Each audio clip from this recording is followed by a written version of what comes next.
তুমি কি যেন জিজ্ঞেস করছিলে? আচ্ছা, কবে ফিরবো এই ব্যাপারেই কিছু? হ্যাঁ, তো কখন ফিরবে তুমি? 3 দিন নাকি থাকতে হয় বৌদি, আর 3 দিন পরেই ওকে নিয়ে ফিরবো। তোমার একা ফিরতে কিসের অসুবিধে? কেন শুনি? হ্যাঁ, আমার বাবা মামার সাথে অষ্টমঙ্গলায় যাচ্ছে চকুরতে। ও কেন এবারে আসতে যাবে? হ্যাঁ, ও কেন আসবে শুনি? তোমাকে দুধে পুজো করতে আসবে নাকি ও? হ্যাঁ, আমার সাথে যাবে, আমার সঙ্গে থাকবে, আমার সঙ্গে গল্প করবে, আমাকে খাইয়ে দেবে, আমাকে গান শোনাবে, পড়াশুনো করাবে, আমাকে ঘুম পাইয়ে দেবে। বাবার সাথে করবে না?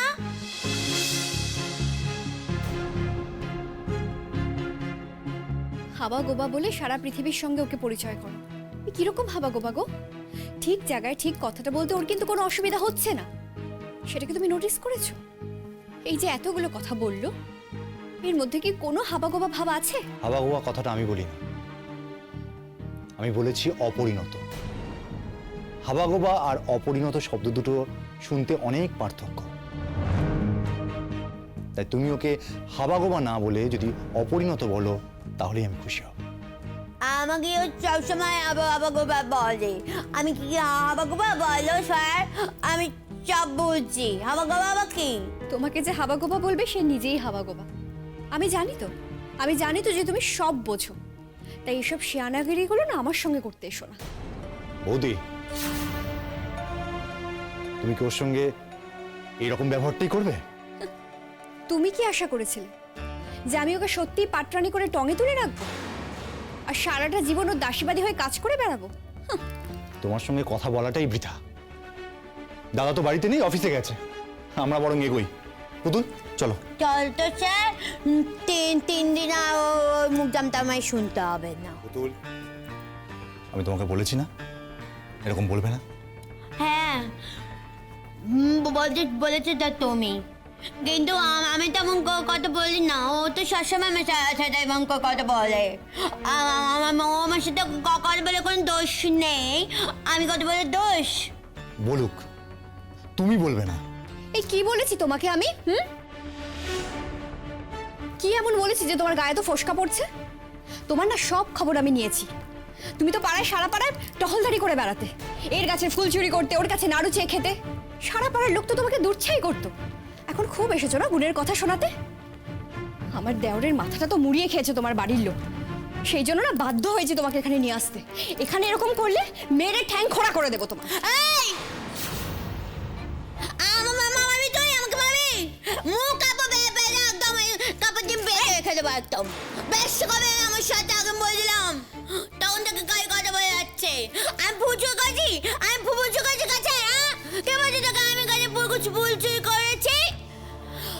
ঠাকুর জন্য পুজোটাকে ফুচু করে বলে, জান সেইটুকু বুদ্ধি নেই তো মাথা? হ্যাঁ, আপনার নাড়ু চেকেছি, নাড়ু চুরি করে গেছে, কে বলছে তোকে? শোনে জেঠিমা আমাকে খুবই ভালোবাসে। হ্যাঁ, জেঠিমা বাড়িতে গেলে জেঠিমা আমাকে নাড়ু করে খাওয়াই বলে, বুঝো তুই নাড়ু খাইতে ভালোবাসি, সেই নাড়ু নিয়ে যা। আমি কোনোদিন খাবার থেকে চুরি করিনি গো। তোকে সুখে বলছি শুনি, খারাপ কথাই তুমি শুনতে পাবে, জানো তো? ভালো কথা তো তুমি শুনতে পাবে না।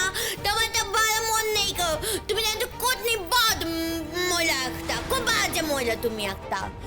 অসভ্যের দাঁড়ে কথা করে কারে বাজে বাজে কথা বলছে। আমি এখন নেমে যখন চলছে বলে ওর সামনে আমি দেখতে থাকতে চাই না।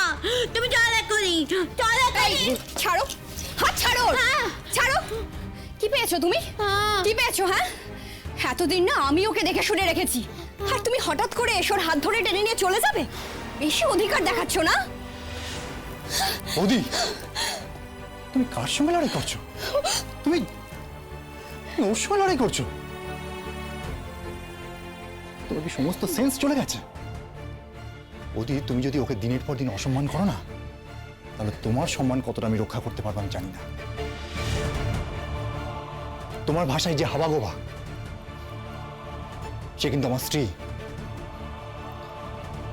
সবটা জেনে আমি তাকে বিয়ে করেছি। আর তুমি যদি আমার সামনে ওকে অপমান করো, অসম্মান করো, তাহলে আমি তোমাকে কথা দিতে পারছি না আমি কতদিন চুপচাপ থাকবো। তাই আমি তোমায় রিকোয়েস্ট করছি, তুমি তোমার ব্যবহারটা ঠিক করো। তাছাড়া 3 দিনের জন্য তো চলেই যাচ্ছি। কেন যাচ্ছ তুমি? কেন যাচ্ছ তুমি? তোমাকে ওখানে কে যেতে বলেছে? তুমি চলে আসবে, চলে আসবে তুমি। বৌদির নিয়মটা সবার জন্য সমান। তোমার বিয়ের পর দাদা যখন অষ্টমঙ্গলার জন্য ওই বাড়িতে গিয়েছিল, তোমার বাপের বাড়িতে, তখন কি দাদা প্রথম রাতে ফিরে এসেছিল? নিশ্চয় আসেনি। এখন দাদার উদাহরণ দেওয়া হচ্ছে না? দাদার উদাহরণ দেওয়া হচ্ছে। হ্যাঁ, স্বাভাবিক। সামাজিক অনুষ্ঠান হচ্ছে তো, সামাজিক নিয়মেই তো সবকিছু পালন করা হচ্ছে। আমিও সেরকমই পালন করব। আমি কেন হঠাৎ করে চলে আসবো? আর এখানে আমাদের বাড়িতে কোনো এমার্জেন্সি ঘটনা ঘটেছে এরকম তো নয়, কেউ অসুস্থ তো নেই, তাহলে আমি চলে আসবো কেন? আমি তো এটা বুঝতে পারছি না। তুমি তো এখন কিছুই বুঝতে পারবে না। সব বুদ্ধি হারিয়ে গেছে তোমার, সব বুদ্ধি তুমি বিসর্জন দিয়ে দিয়েছো। বৌদি প্লিজ, অকারণে ঝামেলা করো না।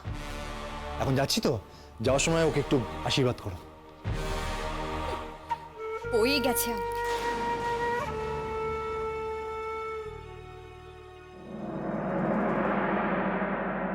তুই বললেই ভাবনাগুলো সব আটকে থাকবে নাকি রে? হয় এরকম? চিন্তা করো না, চিন্তা করো না। তুই নিজে পেরেছিস না পারিস তুই? বিশ্বাস করো বিপাশাদি, এখন আমি এসব থেকে অনেকটাই মুক্ত। সত্যি কথা বলতে কি, এখন আমি এসব থেকে অনেকটাই বেরিয়ে এসেছি। বলছিলাম কি, ও বিপাশা, ওমা দেখো একটা কথা শোনো, এটাও কিন্তু ভেবে দেখতে হবে। হ্যাঁ, এই যে তুমি আমাদের সকলের মধ্যে রয়েছো, তাই না? আমরা সকলে মিলে কথা টথা বলছি, এতেও জানিস তো মনটা ভালো থাকে কিন্তু, বুঝলে? কথাটা তো তুমি ঠিকই বলছো কাকিমা, কিন্তু কি বলো তো, পুরো সংসারটা সে যতই সাধারণ হোক, এইটুকু তো সংসার, তাও তো নিজে হাতেই সবটা করতাম। একার হাতে সব দায়িত্ব সামলেছি, 59-64 সব কাজ নিজে করেছি, কিন্তু এক রাতের মধ্যে বিক্রি হয়ে গেলাম। ওর ভালো হবে না, দেখো ওর কোনোদিন ভালো হবে না।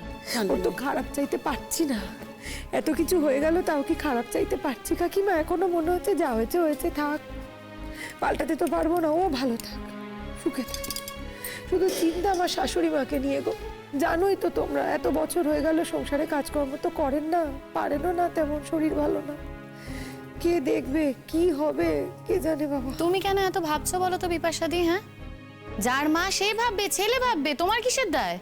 তুই ভাবছিস এরকম করে? কি তুই ভাবতে পারছিস? এই তো ননদ আসবে, রান্নাগুলো করলি না? এই কটা দিন কাকিমার অসুবিধা হবে বলে হাতে হাতে করে দিলি না? তাহলে পারে না গো, যারা ভালো মানুষ তারা এইভাবে ফেলে দিতে পারে না। তারা নিজেরা কষ্ট পায়, কিন্তু অন্য কাউকে এইভাবে কষ্ট দিতে তারা পারে না। আজ পরাগটার কি অবস্থা, আর পলাশটাকে দেখো, গায়ে হাওয়া লাগিয়ে ঘুরে বেড়াচ্ছে, ওর তো কোনো কিছুতেই কিছু যায় আসে না। আমি তো এই কথাটা আগেই বলেছিলাম। আমি মাকে বলেছিলাম যে আমি যদি এ বাড়িতে থাকি, তোমার ছোট ছেলে কোনোভাবেই তোমায় সহযোগিতা করবে না, আর ঠিক তাই হলো। আর দেখো মা, সত্যি কথা বলতে কি, তোমাদের সঙ্গে তো আমার আর সেভাবে কোনো সম্পর্ক নেই, সবটাই বিচ্ছিন্ন হয়ে গেছে। হ্যাঁ, তোমাদের এখন বিপদ, আমি তোমাদের পাশে আছি, কিন্তু তার মানে তো এটা নয় যে আমি এই বাড়িতেই থেকে যাব। ও কি কথা বৌমা, কে বলেছে যে শুধু রক্তের সম্পর্ক থাকলেই সম্পর্ক হয়, নইলে সম্পর্ক টেকে নে? তুমি বিশ্বাস করো, আমি করি না। আমি করি নে, কারণ আমি আমার জীবন দিয়ে বুঝেছি গো। কেন বললুম জানো? এই যে আমার দুই ছেলে, তারা আমার জন্য যা যা করেছে, আর তুমি আমার জন্য যা করেছো, একটা পরের বাড়ির মেয়ে হয়ে, যার সঙ্গে আমার জীবনে কখনো চেনা জানা কিচ্ছুটি ছিল না, তুমি আমার জন্য যা যা করেছো, এই দুয়ের মধ্যে কোনো মিল নেই, এই দুয়ের মধ্যে কোনো মিল হয় নে বৌমা। এই কথা আমি আমার জীবন দিয়ে বুঝেছি। শোনো বৌদি ভাই, সামনে কিন্তু আমার বিয়ে, আর তখন যদি তুমি বলো যে আমাদের সাথে কোনো সম্পর্ক নেই, বিপদে পাশে এসে দাঁড়িয়েছিলাম, এখন আর হবে না, সেসব বললে কিন্তু শুনবো না। এই পুতুল দিয়ে আসবে বলে তুমি যেমন নিজে হাতে রান্না করছো, সবটা করছো, ঠিক সেরকমই আমার বিয়েতে সব কিছু তোমাকে দায়িত্ব নিয়ে করতে হবে, এটা আমি বলে দিলাম। আর বড়দা ভাইয়ের সাথে তোমার কি হবে না হবে আমি জানি না, কিন্তু তুমি যেমন আমার বৌদি ভাই ছিলে, ঠিক তেমনি বৌদি ভাই আমার সব সময় থাকবে, বুঝতে পেরেছো? একদম ঠিক। আমার মেয়ে কিন্তু একদম ঠিক কথা বলেছে। শোনো, আমার মেয়ের বিয়ে, সেই বিয়েতে তুমি আগে থেকে থাকবে, কিচ্ছু করাটি চলবে না। আগে থেকে তোমাকে পুরো বিয়েটা তুলে দিতে হবে কিন্তু শিমুল। হ্যাঁ কাকিমা, আপাতত তো আমি এই বাড়িতেই আছি। তবে একটা কথা, মা কিন্তু ভাড়া নেওয়া নিয়ে গাইগুই করছে। সেটা যদি চলতে থাকে আমরা কিন্তু এ বাড়িতে থাকবো না। বলি ও কি কথা রে ছোট, শুনছিস তো কি বলছে? একদম না। সে নাকি আমার বাড়িতে থাকবে ভাড়া দিয়ে। তুই ভাব দেখি আমারই কাছে। সে কাকিমা শোনো, তুমি যা করো করো শিমুলের সঙ্গে, এটা তোমার আর শিমুলের ব্যাপার। তবে আমার কাছ থেকে ভাড়া নেবে না তা কিন্তু যেন না হয়। আমি জানি তুমি বলবে কোথা থেকে ভাড়ার টাকা দেবো, কিভাবে কি হবে না হবে। আমি কথা বলেছি, কয়েকজনের সঙ্গে কথা হয়েছে, 2-4 দিনের মধ্যে হয়তো 2-একটা টিউশনিও জোগাড় হবে। ও টিউশন করে ভাড়ার টাকা অন্তত আমি জোগাড় করে দিতে পারবো। আহ! টাকা টাকা টাকা নিয়ে কি আমি স্বর্গে যাব গো? হ্যাঁ, ও কি কথা? টাকা দিয়ে কি হয় বৌমা? বলি অন্য কিছুর কোনো দাম নেই? ভালোবাসা, ভালোবাসার কোনো দাম নেই? এই যে তোমরা আমাদের এত ভালোবাসা দিচ্ছ, তার কোনো দাম নেই গো? ক টাকা? হ্যাঁ, বলি ক টাকা দিলি বাজার থেকে ভালোবাসা কিনতে পারবে তুমি বলো দেখি? ভালোবাসার দাম না কোনো টাকা দিয়ে উসুল করা যায় না গো, কখনো না। পুতুল, হ্যাঁ? যাও গিয়ে বৌদিকে প্রণাম করে এসো। না, আমার ভয় ভয় করছে। যদি আমাকে মা মারে? মারবে না, যাও যাও গিয়ে প্রণাম করে এসো, যাও।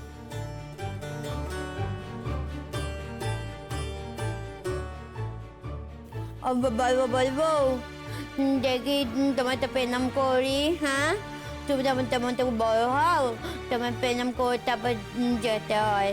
আমি মামিও না কিন্তু। হ্যাঁ,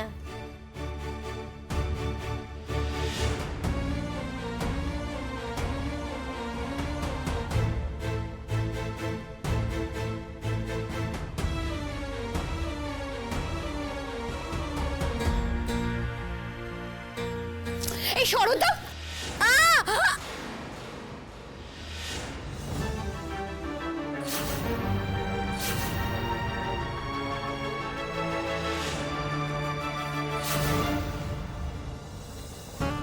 বৌদি,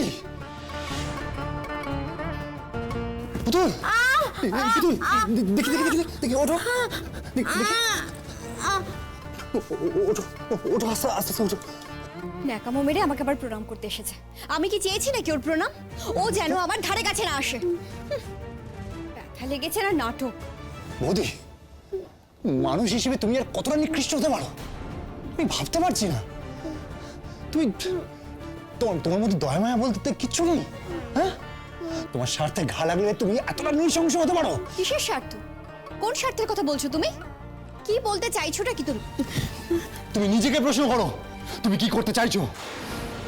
পুতুল, পুতুল, পুতুল, তুমি এখানে বসো, আমি ওষুধ নিয়ে আসছি। ব্যথা করছে, মাথাটা ব্যথা করছে আমার। পুতুল, পুতুল, আমি আর তোমাকে কখনো প্রণাম করতে বলবো না। যে তোমার প্রণাম চায় না তাকে তুমি কখনো প্রণাম করবে না। তুমি বসো, আমি ওষুধটা নিয়ে আসছি, বসো।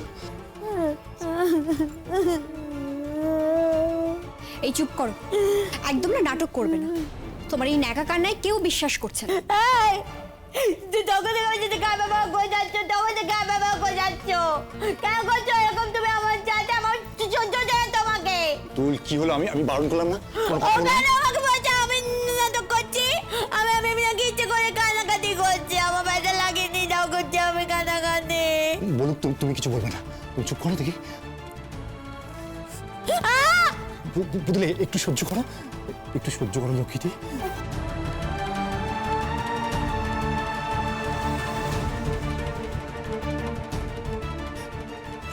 ব্যথা লাগছে স্যার। ঠিক আছে, এবার ওঠো, আস্তে আস্তে ওঠো, ওঠো তো, ওঠো, এসো এসো।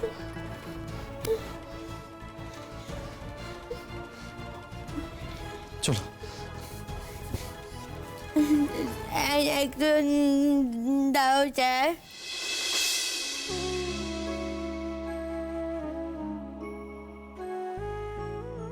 এই যে শোনো, আমাকে যা বলেছে তোমার সাথে ব্যবহার না করতে, তাই আমি তোমাকে বলে যাচ্ছি, তুমি ভালো থেকো, সুস্থ থেকো। হ্যাঁ, আমরা আছি।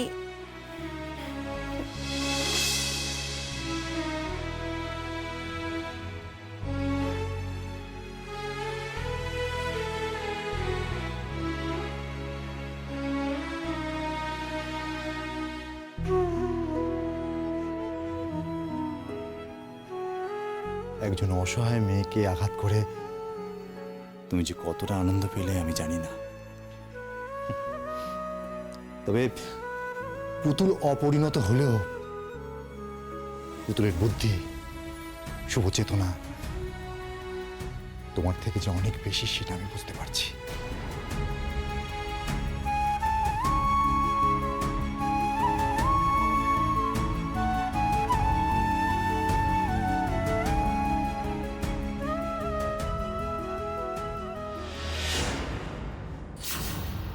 জেঠিমনির বাড়িতে এখন কি ভালো লাগছে না? হ্যাঁ রে মা, লাগছে তো। আমার ঘরের লক্ষ্মী ঘরে ফিরে এসেছে, লাগবে না বল? এখন তো আমার ঘরে কিচ্ছুটির অভাব নেই, কিচ্ছুর কোনো অভাব নেই। কি জানিস তুতুল, আমি নিজে ঘুম থেকে উঠে বুঝতে পারছি রোজ, হ্যাঁ এখন আর আমি একা নই।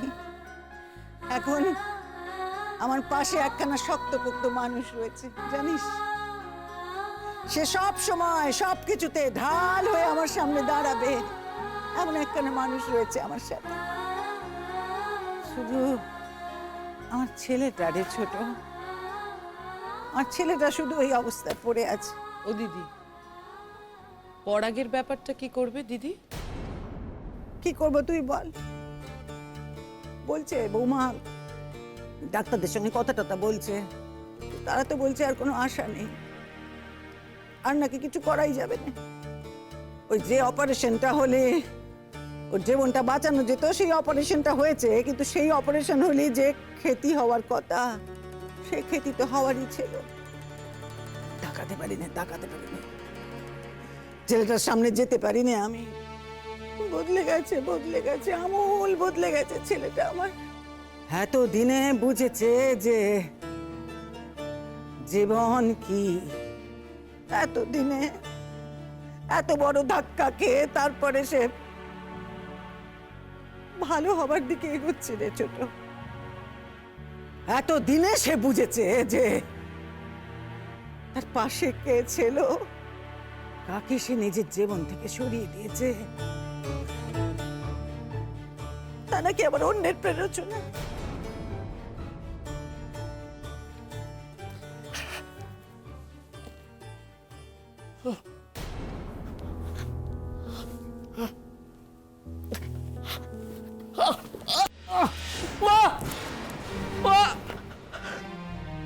ও জেঠিমনি, বলছি বড়দা ভাই কিন্তু অনেকক্ষণ একা একা আছে গো। আরে মাই যাবো যাবো যাবো, এক্ষুনি যাবো, খাবার নিয়ে যাবো আমি। হ্যাঁ মা, খাবার তো তৈরি হয়ে গেছে, তুমি বরঞ্চ খাবারটা ওর ঘরে দিয়ে আসো। আজ অনেকটা দেরি হয়ে গেল কথা বলতে বলতে। ওর তো আবার টাইমলি একটু খাওয়া দাওয়া করা দরকার না? শরীরটা তো ঠিক করতে হবে।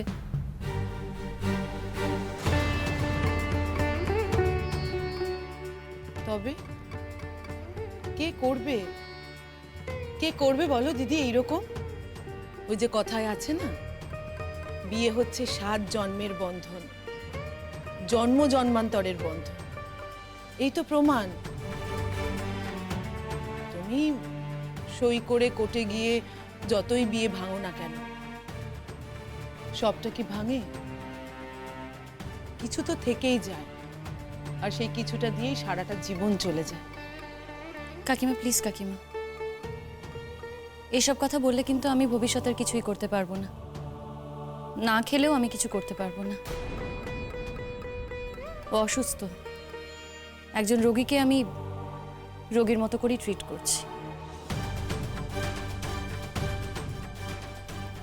ঠিক কথা মা, ঠিক কথা, একেবারে ঠিক বলেছো তুমি। ঠিকই তো, রোগীর মতোই তো দেখবে। যা যা অন্যায় করেছে আমার ছেলে তোমার সাথে, তারপরেও যে তুমি ওকে রোগীর মতন দেখছো, এই তো অনেক গো মা, অনেক করছো। ও মা,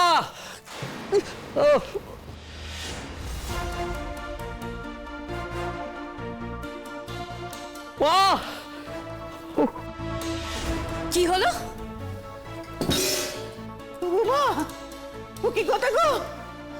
ছেলেটা কি গেল? ছেলেটা কি চলে গেল? চলো দিদি চলো। চলে গেল নাকি ছেলেটা?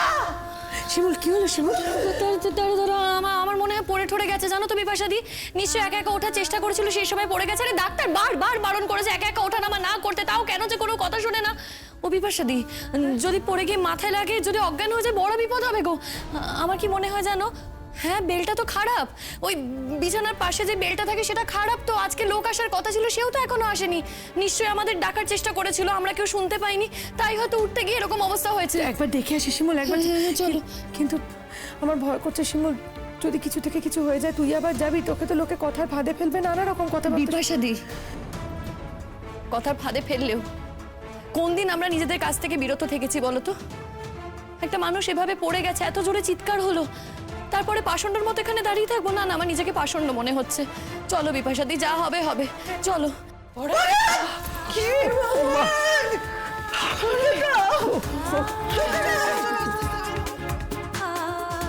শিমুল